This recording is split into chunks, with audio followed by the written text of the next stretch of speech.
Bonjour tout le monde! Aujourd'hui, je vais vous présenter ma deuxième capsule sur le système reproducteur féminin. Ce qu'il faut savoir, c'est que le système reproducteur féminin va intervenir dans la reproduction de la femme. Il comprend les organes reproducteurs ainsi que quelques glandes. Et le système reproducteur féminin remplit deux grandes fonctions. Il va participer à la création d'un nouveau bébé avec un bagage génétique unique et qui est un mélange des gènes des deux parents, du père et de la mère. Il va maintenir aussi l'équilibre physiologique de la jeune femme, de sa puberté et tout au long de sa vie, grâce à un cycle menstruel. Naturellement, le cycle menstruel va s'arrêter lorsque la femme aura atteint un certain âge, qu'on appelle finalement la ménopause. Sans plus tarder, si on regarde la vue d'ensemble, donc on a la partie externe qu'on appelle la vulve et on a la partie interne. Dans la partie interne, vous avez le vagin qui est ici, sous forme tubulaire. On le voit pas tellement bien, mais vous avez le col de l'utérus, vous avez l'utérus qui est ici, les deux trompes de Fallope de chaque côté et vous avez deux ovaires.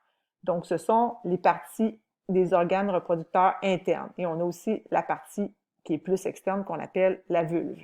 Donc, dans un premier temps, je vais m'attarder aux organes externes et par la suite, je vais vous parler des organes internes.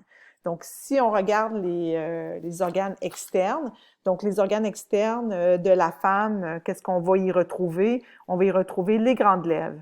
Les grandes lèvres, donc c'est un repli de peau qui part de la partie avant et qui s'en va jusqu'à la partie arrière et qui souvent va être composé on va retrouver des poils là, sur les grandes lèvres. C'est à peu près l'équivalent du scrotum chez l'homme. Donc, souvenez-vous que le scrotum, c'est la fameuse pellicule de peau qui protège les testicules. Mais ici, vous avez les grandes lèvres, qui est à peu près l'équivalent du scrotum chez l'homme et qui va présenter une pilosité. Donc, ça part de l'avant jusqu'à l'arrière ici des deux côtés, les grandes lèvres. Ensuite, nous avons les petites lèvres. Les petites lèvres, donc c'est un repli de peau également. Souvent, ça va être sans poils. Ils vont être beaucoup plus minces, les petites lèvres, que les grandes lèvres.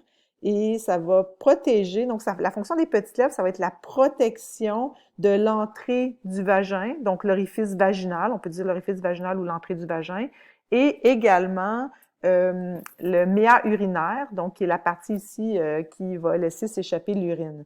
Donc les petites lèvres ici vont venir protéger ces deux orifices, ces deux ouvertures. Donc ça, c'est pour les petites lèvres. Ensuite, on a le clitoris. Donc c'est un organe ici qui est très sensible, qui est situé à l'intersection là, des petites lèvres et des grandes. Ben, vous avez les grandes lèvres qui sont ici, mais si on regarde les petites lèvres, là, le point de jonction des petites lèvres, c'est ici, on va retrouver à l'extrémité le clitoris, à la jonction supérieure des petites lèvres. C'est un petit organe, naturellement, qui est très, très sensible et qui est protégé par un petit repli de peau qu'on appelle le capuchon du clitoris qui est situé ici. Ça va protéger le clitoris et ce qui est comparable un peu au prépuce chez l'homme qui protège le gland. On peut même l'appeler le gland, mais majoritairement, là, on va parler du clitoris. Nous avons également autour de l'entrée du vagin une mince pellicule de peau qu'on appelle l'hymen. L'hymen, c'est une petite membrane fine qui va fermer partiellement l'entrée du vagin et qui va s'étirer. Alors, on le dit là dans le prochain tableau, donc selon certaines croyances, on dit avant que ça déchirait, ça ne déchire pas. Donc, cette pellicule de peau-là va s'étirer lors des premières relations sexuelles.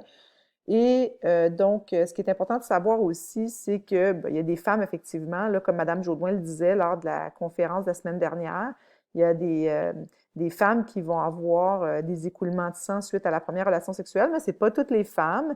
Et parfois, l'hymen va s'être étiré souvent chez la femme qui va avoir fait un sport extrême ou bien qui va avoir introduit un tampon là, pour éviter là, les pertes de sang lors des menstruations. Donc, ça peut plus facilement étirer l'hymen, donc être plus facilitant lors des premières relations sexuelles.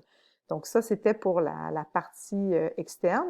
Vous avez l'entrée du vagin. Donc, ce qui est important de savoir, c'est que l'entrée du vagin va permettre une ouverture lors des premières relations, lors des relations sexuelles plutôt. Il va accueillir le pénis, il va accueillir le sperme lors des rapports sexuels. Ce qui est important de savoir, c'est que c'est très souple, c'est très élastique parce que c'est par l'entrée du vagin que le bébé va passer là, lors de l'accouchement. On y reviendra un peu plus tard. Ici, donc, vous avez la vue d'ensemble sur la vulve. Donc, juste si on fait un petit récapitulatif, vous avez les grandes lèvres qui contiennent les poils. On va retrouver la pilosité. Les petites lèvres qui sont ici, qui seront sans poils. Ensuite, vous avez le méa urinaire pour laisser s'échapper l'urine. Vous avez l'entrée du vagin ou l'orifice vaginal. La mince pellicule de peau qu'on appelle l'hymen. Et donc, qui protège le clitoris, vous avez le capuchon du clitoris. Maintenant, si on regarde le clitoris d'un peu plus près, sur les planchettes anatomiques, là, lorsqu'on donnait les cours de sexualité, là, il y a depuis longtemps, on pensait que le clitoris était seulement ce petit point-là. Mais si on regarde à l'intérieur, là, c'est beaucoup plus gigantesque que ça. C'est pas juste ce petit point-là, c'est cet ensemble-là. Donc ça, c'est ce qu'on va retrouver à l'intérieur. Donc on voit seulement là, la pointe de l'iceberg. Donc ici, vous avez le clitoris en tant que tel. Ensuite, vous avez la partie, le capuchon du clitoris qui est ici. Donc le clitoris, on va l'appeler même parfois le gland. Vous avez ici deux piliers. En dessous des deux piliers, vous allez avoir là, ce qu'on appelle les bulbes vestibulaires et vous avez le méa urinaire et l'orifice vaginal ici. Donc, en dessous là, de la peau, là, au niveau des grandes lèvres, là, on voit que le clitoris est assez imposant, beaucoup plus que ce petit point-là uniquement, puis c'est rempli de terminaisons nerveuses, donc pour donner du plaisir à la femme là, lors des relations sexuelles. Donc, ça, c'est concernant les parties externes, donc les organes externes de la femme. Maintenant, si on regarde les organes internes, donc dans les organes internes, nous avons le vagin. Donc, le vagin qui est à peu près de 7 à 10 cm de long. Il est situé entre la vulve, la partie externe, et le col de l'utérus. Donc, c'est toute cette partie tubulaire. Donc, ça fait vraiment comme un genre de tube.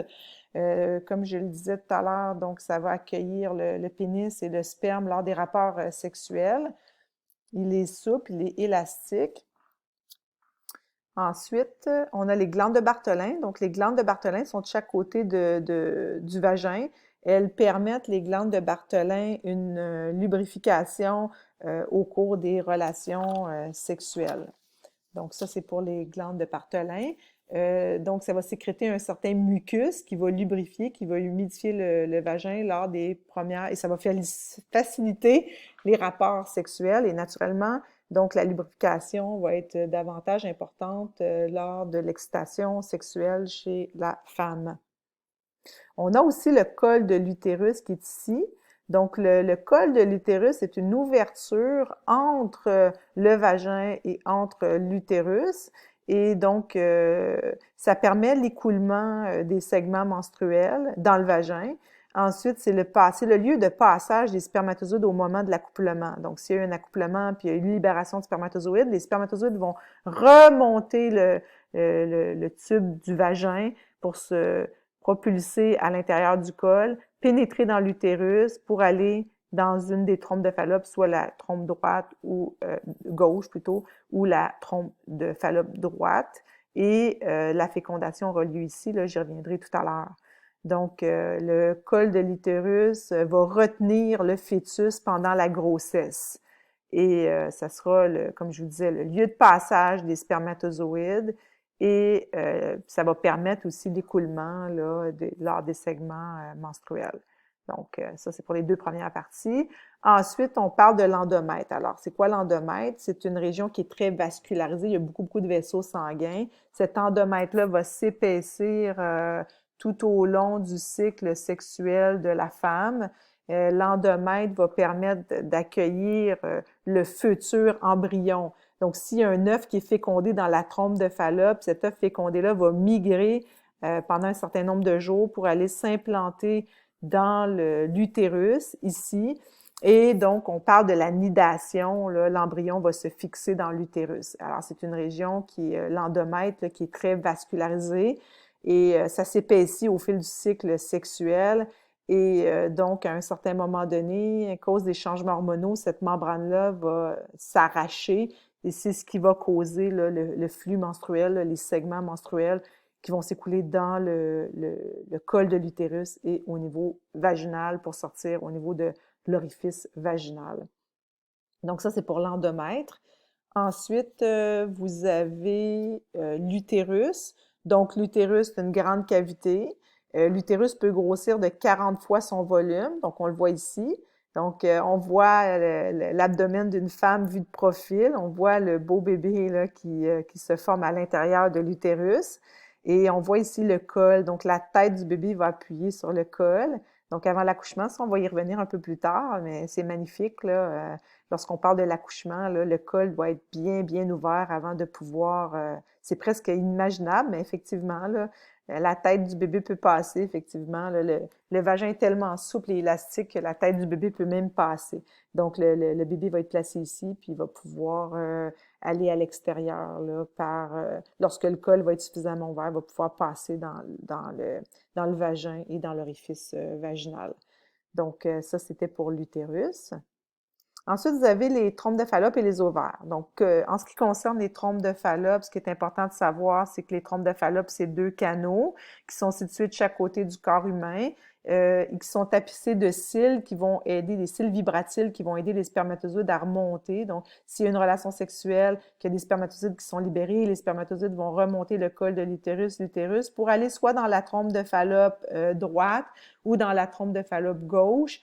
Et au tiers supérieur des trompes de Fallope, si le spermatozoïde a eu de la chance, donc il va rencontrer l'ovule pour permettre une fécondation. Donc la fécondation a lieu ici au tiers supérieur des trompes de Fallope. Et donc, les petits cils vont aider les spermatozoïdes là, à remonter jusqu'à l'ovule. Donc, c'est le premier arrivé, premier qui va être le gagnant là, au niveau de la fécondation. Là. On y reviendra un peu plus tard. Et finalement, vous avez les deux ovaires. Donc, les deux ovaires sont situés de chaque côté également, comme les deux trompes de Fallope de l'utérus. Les deux ovaires vont sécréter les gamètes sexuels, donc les cellules sexuelles qu'on appelle les ovules. Donc, il y a un lot d'ovules dans chacun des ovaires. À chaque mois, il y a un des deux ovaires qui va libérer l'ovule ici, soit du côté droite que du côté gauche.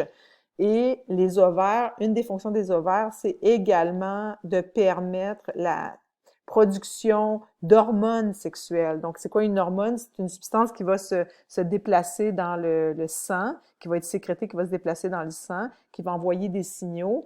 Et les hormones sexuelles, donc il y aura sécrétion d'hormones d'estrogène, mais aussi de progestérone, deux hormones féminines qui vont être sécrétées par les ovaires. Donc, c'est ces hormones-là qui vont contrôler le cycle sexuel de la femme. Donc, finalement, dans cette capsule sur le système reproducteur féminin, ce qui est important de savoir, c'est que vous avez une partie externe qu'on appelle la vulve et vous avez également une partie interne ici. Dans la partie interne, comme je vous disais, vous avez le vagin, le col de l'utérus, l'utérus. Dans l'utérus, il y a une membrane qui va se détacher lors du cycle sexuel, menstruel de la femme qu'on appelle l'endomètre. Vous avez les deux trompes de Fallope qui sont ici et vous avez également les ovaires qui vont produire les cellules sexuelles, les gamètes, donc les ovules ou bien les hormones qu'on appelle l'estrogène ou la progestérone.